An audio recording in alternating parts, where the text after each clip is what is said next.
Negeri Sembilan Samastanathipati Yang di-Pertuan Besar Tuanku Morris Ibni Almarhum Tuanku Munawirai பதவியிலிருந்து நீக்குவதாக முன்னாள் உண்டாங் luwak Sungai உஜோங் Mubarak Doha வெளியிட்ட பிரகடனம் செல்லாது என அறிவிக்கப்பட்டுள்ளது.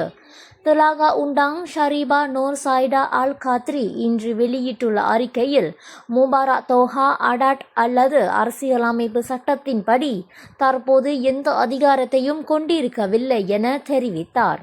முபாரக் தோஹா கடந்த ஆண்டு மே 13 டத்தோ கிளானா பெத்ரா என்ற பதவியிலிருந்து நீக்கப்பட்டார். எனவே அவருக்கு சமஸ்தானாதிபதியை நீக்கும் எந்த அதிகாரமும் கிடையாது. முபாரக் தோஹாக்கின் இந்த நடவடிக்கை மன்னர் துவான்கு மூரிஸுக்கு இழைக்கப்பட்ட தேச துரோகமாகும்.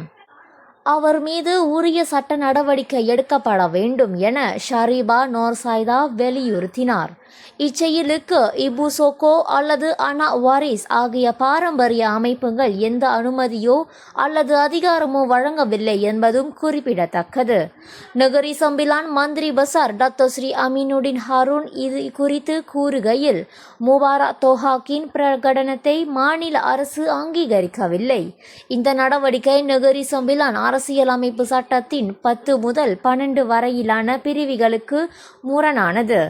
முபாரக் தோஹா ஏற்கனவே ஷரியா சட்டம் மற்றும் பாரம்பரிய வழக்கங்களை மீறியதற்காக பதவியிலிருந்து நீக்கப்பட்டவர் என்பதை அவர் சுட்டிக்காட்டினார்.